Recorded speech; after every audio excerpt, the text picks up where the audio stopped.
우리 사회의 문제점들을 진단하고 지속 가능한 사회를 모색하는 뉴스프리즘 시작합니다. 이번 주 뉴스프리즘이 풀어갈 이슈 함께 보시겠습니다.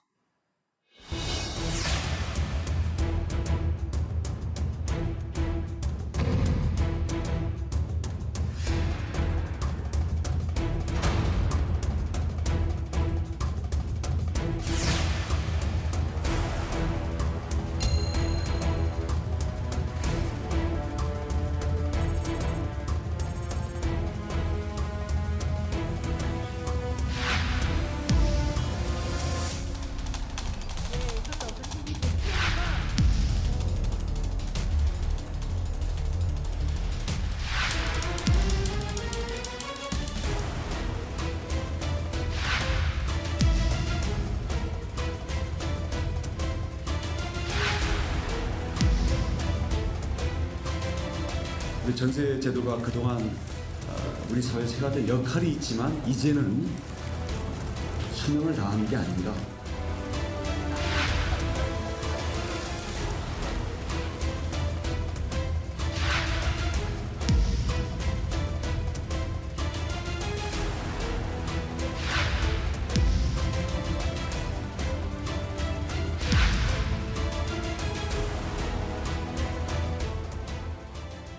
전세 사기 사건이 세상에 알려진 지 1년 가까이 지났습니다. 피해 회복을 위한 대책이 나오곤 있지만 피해자들은 여전히 막막함과 절망감 속에 살아가고 있는데요. 내 돈을 돌려달라는 이 합당한 요구가 아직도 현실이 되지 않았기 때문입니다. 나경렬 기자입니다. 전세 사기 대책을 요구한 지 벌써 반년이 지났습니다. 피해자들은 불안 속에 삶을 이어가고 있습니다. 저 같은 경우는 다 현금이에요. 이거 모으려고 몇십 년 모은 거예요. 이 지금까지 살아온 삶에 대한 좌절과 또 앞으로 이거를 또 감당해야 된다는 그 힘듦과 언제 쫓겨날지 모른다는 이 불안감. 모든 대책에 대해 거부를 일관한 고집불통 정부를 규탄한다! 규탄한다! 규탄한다! 규탄한다! 거리로 나가 기자회견을 열고 행진도 해봤지만 사라진 전세금을 찾을 방법은 멀게만 느껴집니다. 피해자들은 이런 절망감과 불안감 탓에 전세 사기 피해자들의 죽음이 이어지고 있다고 주장했습니다. 생활고에 시달리다 숨진 피해자는 모두 5명. 지금까지 파악된 피해 규모도 서울 강서구에서 1,100가구가 넘고 인천 미추홀구 2,800여 가구 등인데 더 늘어날 가능성도 있습니다. 더 이상의 희생을 막기 위해 가장 필요한 건 전세 보증금의 일부라도 돌려받는 일이라고 피해자들은 주장합니다. 공공기관이 먼저 임차인에게 보증금의 일부를 지급하고 이후 집주인의 재산을 환수해 대신 갚도록 하라는 겁니다. 전세 계약이 끝나서 돈을 돌려받는 건 정말 지극히 합리적인 일입니다. 너무나 당연한 일입니다. 근데 그거를 지금 법과 제도가 받쳐주지 못했어요. 정부가 개입을 해서 철저하게 수사해서 다 몰수해서 피해자. 하지만 정부 여당은 전세 사기 피해자에게 보증금을 보상할 경우 다른 사기 피해자들과의 형평성 문제가 있다는 입장입니다. 대신 무이자, 저리대출 등의 대책이 나왔지만 빚을 또 내라는 것이냐는 불만이 터져나왔습니다. 정부는 최우선 면제금만큼의 대출을 무이자로 제공하겠다는 것으로 생색내기를 원하지만 이건 결국 피해자들이 모든 빚을 떠안으라는.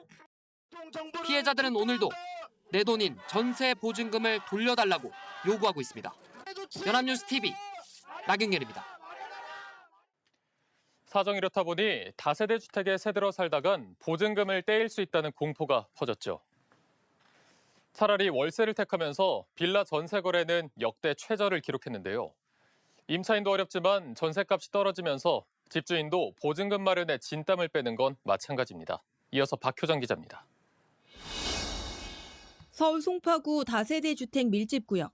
전세 사기 발생 지역과 거리가 있는 곳이지만 전세를 찾는 손님들의 발길은 올 들어 뚝 끊겼습니다. 월세로 많이 찾죠. 금리도 높다 보니까 차라리 월세 사시는 분이 훨씬 많아졌어요. 보증보험 안에 만들어가면 아예 보지도 않고 계약도 안 해요. 대규모 전세 사기 여파로 다세대 주택 세입자들이 보증금을 돌려받지 못할 수 있다는 우려가 커지면서 전세 기피 현상이 확산한 탓입니다.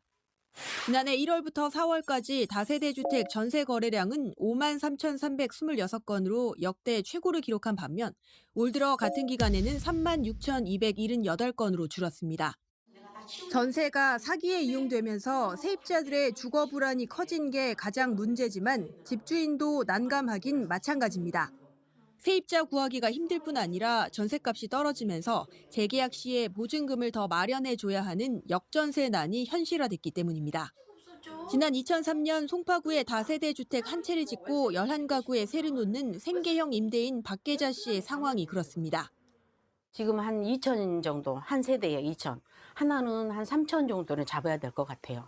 그러면 있는 돈을 갖다 다 털어서 다 지금 메꿔버렸고 겨우겨우 지금 유지하고 있는 상황이고 이런데 이제 내년에 이제 만기가 되면 이제 그 돈은 나는 또 이제 생돈을 또 만들어서 내줘야 되는 거죠. 다세대 주택 전셋값 하락은 아파트로도 이어졌는데 올 초부터 지난달 26일까지 전국에서 계약한 아파트 전셋값을 2년 전 같은 기간과 비교했더니 62.2%는 하락 거래한 걸로 나타났습니다. 문제는 하반기에 전세 후폭풍이 심해질 거라는 겁니다. 전셋값은 재작년부터 지난해까지 정점을 찍었는데 올해 하반기부터 내년 1분기까지 만기가 돌아오기 때문입니다. 여기에 다음 달 전국 아파트 입주 물량이 1년 반 만에 최대인 42,800호인 만큼 역전세난은 가중될 우려가 있습니다. 전세 시장은 입주 물량과 금리에 예민하게 움직이는데요.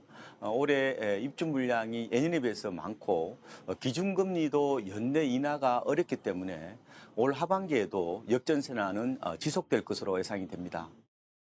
전세 거래가 늘어나는 등 반등 조짐이 있지만 일부 지역일 뿐.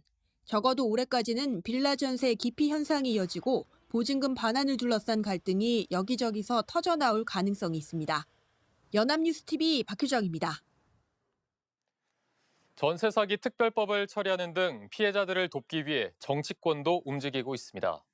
하지만 피해자들 사이에서는 이번 특별법이 반쪽 법안이라며 불만의 목소리를 내고 있는데요. 전세 사기를 막기 위한 정부와 정치권의 정책 논의도 계속되고 있습니다. 조한대 기자입니다. 여야의 줄다리기 끝에 국회에서 처리된 전세 사기 특별법. 피해자들에게 최우선 변제금을 10년간 무이자로 대출해주고 법 적용 보증금을 5억 원으로 정한 게 골자입니다. 또 경공매 원스톱 대행 서비스 지원과 법률 전문가 수수료 70%를 정부가 부담하는 내용이 담겼고 피해자가 신용불량자가 되는 걸 막기 위해 20년간 연체정보 등록과 연체금 부과를 면제해 주기로 했습니다. 하지만 피해자를 중심으로 빚에 빚을 더한 격이라며 반쪽 법안이란 규탄의 목소리가 나오는 상황. 이에 정치권은 앞으로 실태를 꾸준히 살펴 부족한 부분을 보완하겠다고 약속했습니다. 6개월마다 모니터링해서 정부가 상임위에 보고하도록 했고요.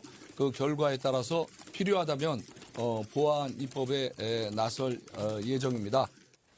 전세 사기를 막기 위한 정부와 정치권의 정책 논의도 계속되고 있는데 정부는 특히 무제한 갭 투자를 금지할 방안 마련에 집중하고 있습니다. 돌려줄 마음이 전혀 없는 사람들이 이걸 가지고 투자 그 차익만 노려서 나중에는 결국은 빠져나갈 구멍이 널려 있는 피해를 끼칠 수 있는 이런 부분을 막을 수 있는 방향으로 저희들이 본격적으로 연구를 하겠습니다. 또 정부는 임대인이 기존 채무가 있을 경우 일정 비율만큼만 전세 보증금으로 받을 수 있는 방안도 고려 중이고 월세를 늘리기 위해 월세의 소득공제를 확대하는 방안도 검토하고 있습니다.